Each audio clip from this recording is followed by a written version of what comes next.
Siapakah Sabdopalon dan Naya Genggong sebenarnya? Yang dipercayai juga turut memberi ramalan tentang hari depan tanah Jawa selain Prabu Jayabaya. Bahkan nama Sabdopalon dan Naya Genggong dari dulu jauh lebih santer diperbincangkan daripada Prabu Jayabaya.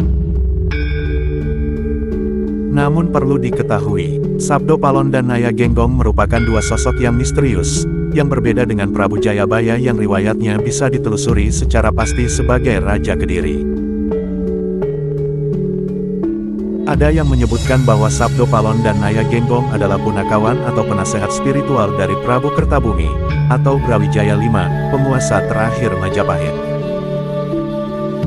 Dalam serat Sabdopalon, memuat perbincangan terakhir antara Sabdopalon dan Naya Genggong dengan Sang Prabu, mengenai masa depan bumi Jawa, dan kemudian, pergi hilang meninggalkan tanah Jawa. Namun ada juga yang menyebutkan keduanya menuju Jawa bagian selatan, antara Moksa di Gunung Merapi atau Gunung Tidar yang menjadi tempat Syekh Subakir dalam menumbali tanah Jawa. Diceritakan pada masa dahulu, Pulau Jawa adalah pulau yang terkenal angker yang dikuasai Ki Semar Badrayana. Sampai kemudian datanglah Syekh Subakir, yang diutus Sultan Muhammad pertama untuk syiar agama Islam di tanah Jawa. Pada saat itu, tanah Jawa merupakan sebuah tempat yang dipengaruhi magis begitu kuat. Mulai dari jin hingga setan yang menghuni setiap sudutnya yang saat itu masih berbentuk hutan belantara.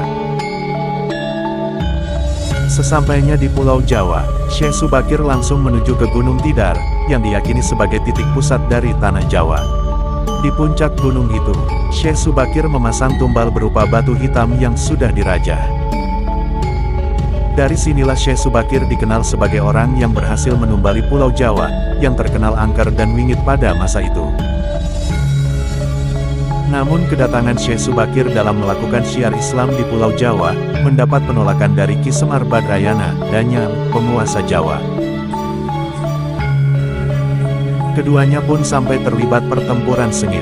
Namun karena sama-sama kuatnya, Syekh Subakir dan Ki Semar Badrayana akhirnya membuat kesepakatan melalui sebuah perjanjian.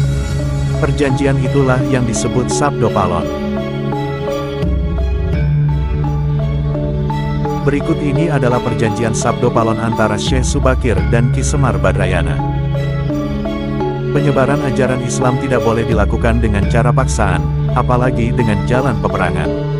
Penyebaran Islam di tanah Jawa harus dilakukan dengan cara halus, dan memberikan keleluasaan bagi penduduk Jawa untuk memilih, masuk ke dalam agama Islam atau tetap meyakini kepercayaan sebelumnya.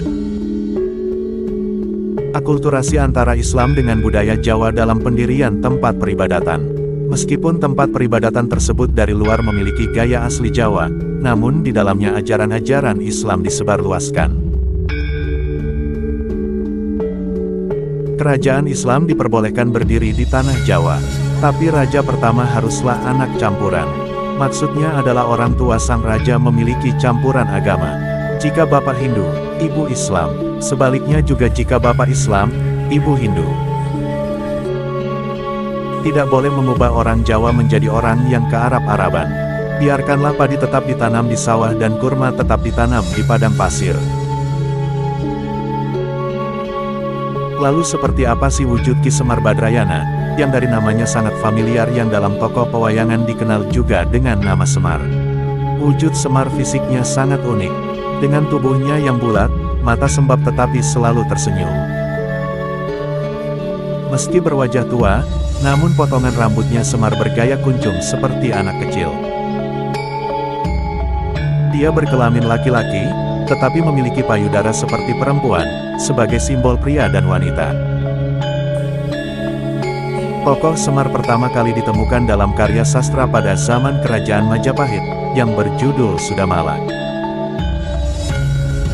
Selain dalam bentuk kakawin, kisah Sudamala juga dipahat sebagai relief dalam Candi Suku, yang berangka tahun 1437.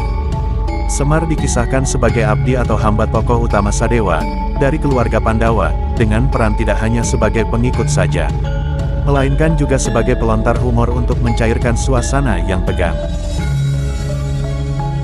Terima kasih sudah menonton Sudut Kamarku. Dan jangan lupa untuk like, komen, dan subscribe channel ini. Karena dengan dukungan Anda kami bisa lebih semangat untuk membuat video-video yang menarik lainnya. Terima kasih, dan sampai jumpa.